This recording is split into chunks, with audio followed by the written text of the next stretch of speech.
जय माता दी। ओम नमः शिवाय, ओम नमः शिवाय, ओम नमः शिवाय, ओम नमः शिवाय, ओम नमः शिवाय। सावन के महीने में शिव महापुराण का पाठ पढ़ने से और सुनने से बहुत लाभ मिलता है। कल हमने 2 अध्याय पढ़े थे, आज हम तीसरा अध्याय पढ़ेंगे। तीसरे अध्याय में मुनियों को ब्रह्मा जी ने उपदेश दिया। श्री व्यास जी बोले, सूत जी के ऐसा कहने पर उन समस्त ऋषियों ने कहा, हे महामुनि सूत जी, यदि आप हमें अद्भुत वेदांत सार महाशिव पुराण सुनाते तो बड़ी कृपा होती। मुनियों से ऐसा सुनकर शिव जी का स्मरण करते हुए सूत जी प्रसन्न होकर बोले, अच्छा तो अब आप लोग इस अनामय शिव महापुराण को ही सुनिए, जो समस्त वेदों का सार है और जिसमें भक्ति, ज्ञान और वैराग्य तीनों का वर्णन है। हे ऋषियों, पूर्व समय में जब बार बार कल्पों का क्षय होता गया और उसके पश्चात जब इस कल्प का प्रादुर्भाव हुआ, तब सृष्टि संबंधी कार्यों के आरंभ होने पर षट्कुलीन अर्थात 6 कर्मों के करने वाले उत्तम कुल के मुनियों में यह मतभेद उत्पन्न हो गया कि यह सबसे पर है या नहीं है। तब इसके निर्णय के लिए वे लोग ब्रह्मा जी के पास गए। ब्रह्मा जी ने कहा, जो सबसे पहले उत्पन्न हुआ और जिसमें मन वाणी का कोई गम नहीं तथा जिससे ब्रह्मा, विष्णु, रुद्र, इंद्र आदि महाभूतों और इंद्रियों आदि से संयुक्त सारे जगत की उत्पत्ति होती है, वही सबसे ऊपर है और वह सर्वज्ञ जगदीश्वर महादेव जी हैं, जो परम भक्ति से दिखाई पड़ते हैं, तथा रुद्र आदि सभी देवता जिनके दर्शनों की अभिलाषा रखते हैं। शिव जी की भक्ति से संसार का जाल कट जाता है। उनके प्रसाद से भक्ति और भक्ति से ही उनके प्रसाद की प्राप्ति होती है। जैसे बीज से अंकुर और अंकुर से बीज की उत्पत्ति होती है। अतः हे ब्राह्मणों, आप लोग महादेव जी का प्रसाद पाने के लिए 1000 वर्ष का दीर्घ यज्ञ कीजिए, जिसमें शिव जी की कृपा से आपको साध्य और साधन का ज्ञान होगा। इस पर मुनियों ने पूछा, हे सूत जी, ये साध्य और साधन क्या है?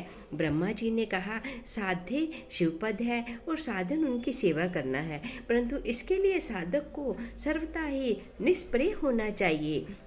जब इस प्रकार वेद विधि से भगवान शिव की आराधना होती है, तब परमेश पद की प्राप्ति हो जाती है और जो जैसा करता है उसे वैसा फल प्राप्त होता है।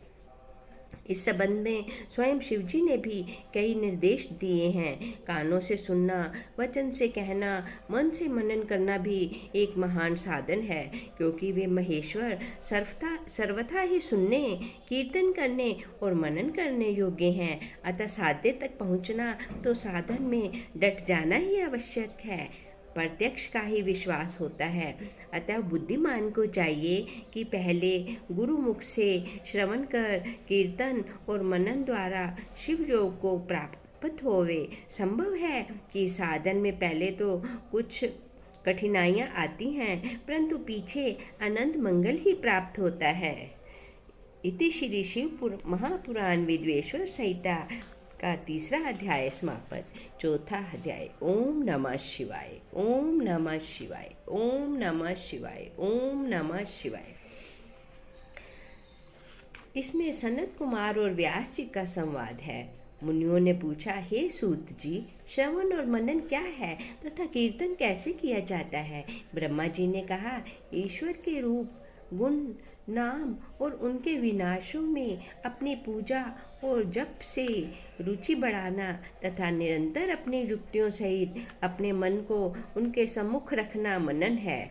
और श्री परब्रह्म महादेव जी अथवा शंभु भगवान के नाम का बारंबार जप करना कीर्तन है, तथा दृढ़ हो भगवत संबंधी शब्दों को कानों से सुनना और उसे चित्त में स्थिर करना श्रवण है। जब सत्संग में बैठकर भगवान श्री महादेव जी की कृपा से श्रवण और कीर्तन कर लें, तब उसका मनन करें और वही सर्वोत्तम मनन है जिससे आत्मा पवित्र हो जाती है। सूत जी बोले, हे मुनीश्वर, मुनीश्वरों, इस पर साधन संबंधी मैं एक प्राचीन इतिहास आप लोगों को सुनाता हूँ। सावधान होकर सुनिए। एक समय जब सरस्वती नदी के तट पर मेरे गुरु पराशर पुत्र भगवान वेद व्यास जी तप कर रहे थे, तो सनत कुमार जी ने आकर उनके निकट बैठकर पूछा, हे भगवान, शिव जी तो प्रत्यक्ष ही सबके सहायक हैं, फिर आप ऐसा तप क्यों कर रहे हैं? व्यास जी ने उत्तर दिया, मुक्ति के लिए।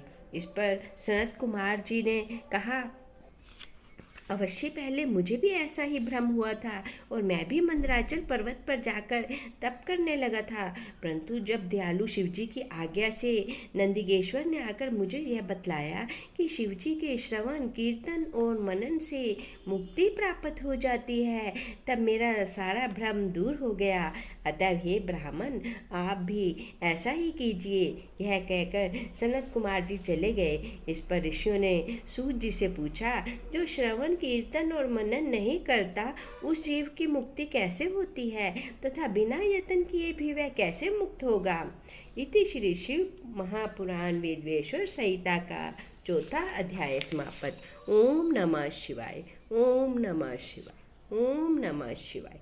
ओम नमः शिवाय। ओम नमः शिवाय। 5वां अध्याय। श्री सूत जी बोले, हे ऋषियों, श्रवण कीर्तन और मनन में आसक्त प्राणी यदि शिवजी के लिंग बेर की संस्थापना कर नित्य उनकी पूजा किया करे तो भी वह संसार सागर से तर जाता है। मुनियों ने कहा, यह कैसे? बेर मात्र में ही सब देवताओं की पूजा कैसे संभव हो सकती है और सर्वदा लिंगेश्वर के द्वारा शिवजी कैसे पूजे जा सकते हैं? श्री सूत जी बोले, हे मुनीश्वरों, इसके लिए भी स्वयं महादेव जी ने कहा है कि किसी अन्य ने नहीं कहा। मैंने श्री गुरुमुख से यही सुना है कि एक शिवजी ब्रह्म रूप और निष्कल अर्थात कला रहित और कला सहित भी हैं। इस निष्कल में निराकार लिंग की प्रधानता है, परंतु वे सभी कलाओं से युक्त हैं, इसलिए शिव का साकार बेर स्वरूप भी हो जाता है और इस साकार और निराकार से ही शिवजी ब्रह्म संज्ञक भी हो जाते हैं। इसी से लोग उनके दोनों स्वरूपों की पूजा करते हैं। अन्य देवों में यह तत्व नहीं है, यही कारण है कि वे निष्कल लिंग रूप से पूजित नहीं होते। ब्रह्म पदवी तो केवल शंकर जी को ही प्राप्त है। इस वेदांत सार ओम प्रणव के लिए भी सनत कुमार जी ने मंदराचल पर्वत पर श्री नंदिकेश्वर जी से प्रश्न किया था, जिस पर नंदिकेश्वर जी ने यह स्पष्ट कहा था कि एकाकी शिव जी ही इस प्रकार पूजनीय हैं। कलापूर्ण भगवान शिव का बेर पूजन लोक सम्मत है और वेद ने जिसकी आज्ञा दी है। इस प्रकार सनत कुमार जी ने लिंग बेर की उत्पत्ति पूछी तो नंदिकेश्वर जी ने कहा, पूर्व काल में जब ब्रह्मा और विष्णु में युद्ध हुआ तो उनके बीच में निष्कल शिव जी ने स्तंभ रूप में प्रकट होकर विश्व संरक्षण किया था और तभी से महादेव जी का निष्कल लिंग और सकल बेर जगत में प्रचलित हुए। बेर मात्र को तो देवताओं ने भी ग्रहण किया। इससे शिवजी के अतिरिक्त बेर लिंग से देवताओं की भी पूजा होने लगी और वही उसका फलदाता हुआ। परंतु शिवजी के लिए लिंग और बेर दोनों ही पूजनीय हुए और जिनसे कल्याणमय भोग और मोक्ष दोनों ही प्राप्त होने लगे। इति श्री शिव महापुराण विद्वेश्वर संहिता का 5वां अध्याय समाप्त। ओम नमः शिवाय। ओम नमः शिवाय। ओम नमः शिवाय। ओम नमः शिवाय। ओम नमः शिवाय। 6वां अध्याय। श्री नंदिकेश्वर जी बोले, पूर्व समय में जब श्री विष्णु जी अपने सहायकों एवं अनुचरों सहित श्री लक्ष्मी जी के साथ शेष शैया पर शयन कर रहे थे, तब ब्रह्मवेताओं में श्रेष्ठ ब्रह्मा जी स्वयं ही वहां जा पहुँचे और विष्णु जी को पुत्र कहकर पूछने लगे कि तू कौन है? हे पुत्र, उठ, मुझे देख, मैं तेरा ईश्वर यहाँ आया हूँ। इस पर विष्णु जी के भीतर क्रोध आ गया, परंतु वे उसे दबाकर उन्होंने ब्रह्मा जी से कहा, हे पुत्र, तुम्हारा कल्याण हो, आओ बैठो, मैं तुम्हारा पिता हूँ और कहो क्या हुआ? इस पर ब्रह्मा जी ने कहा, समय के फेर से तुम्हें अभिमान हो गया है। हे पुत्र, मैं तुम्हारा संरक्षक ही नहीं किंतु समस्त जगत का पितामह हूँ। विष्णु जी ने कहा, कि तू अपना बड़प्पन क्यों दिखाता है? सारा जगत तो मुझ में निवास करता है। तू मेरे ही नाभि कमल से प्रकट हुआ और मुझसे ही ऐसी बातें करता है। नंदिकेश्वर जी कहते हैं, जब इस प्रकार रजोगुण से मुग्ध उन दोनों महानुभावों में विवाद होने लगा, तब वे दोनों अपने को प्रभु कहते कहते एक दूसरे को मारने के लिए उद्यत हो गए और ब्रह्मा और विष्णु में युद्ध छिड़ गया। हंस और गरुड़ पर बैठे दोनों अमर ईश्वर परस्पर युद्ध करने लगे। उनके वाहन भी लड़ने लगे। देवता आकाश से देखने लगे और दोनों देवताओं पर पुष्प वृष्टि करने लगे। इसी समय ब्रह्मा जी के वक्षस्थल में श्री विष्णु जी ने अनेकों अस्त्रों का प्रहार कर उन्हें व्याकुल कर दिया। इससे कुपित हो ब्रह्मा जी ने भी उनके वक्षस्थल पर कई भयानक प्रहार किए। अग्निवत अस्त्रों के आश्चर्यजनक व्यापार हुए। देवता एक दूसरे के प्रति कानाफूसी करने लगे। युद्ध से श्रमित विष्णु जी हाँफने लगे, परंतु उसी क्षण शांत होकर उन्होंने ब्रह्मा जी पर माहेश्वर अस्त्र चला दिया। इससे ब्रह्मा जी को बड़ी चोट लगी और उन्होंने पाशुपत्र अस्त्र चलाकर विष्णु जी के वक्षस्थल पर आघात किया। इनके पारस्परिक आघातों से देवता अत्यंत व्याकुल हो उठे और उन्होंने कहा, आप दोनों ही अराजकता उत्पन्न करते हैं, अतः ये सारी सृष्टि शिव जी की है, जिन त्रिशूलधारी की इच्छा बिना कोई एक तिनका भी इधर से उधर नहीं कर सकता। हम लोग शिव जी के पास जाते हैं। ऐसा कहकर देवगण चंद्रशेखर श्री महादेव जी के पास गए। महादेव जी से अपनी सभा में उमा सहित मणिमय दिव्य सिंहासन पर विराजमान थे। देवताओं ने साष्टांग दंडवत कर श्री महादेव जी को नमस्कार किया। उनको नमस्कार करते देख श्री महादेव जी ने उन्हें अपने पास बुला लिया और अर्थ गंभीर वाणी बोले। इति श्री शिव महापुराण विद्वेश्वर संहिता का 6वां अध्याय समाप्त। ओम नमः शिवाय। ओम नमः शिवाय। ओम नमः शिवाय।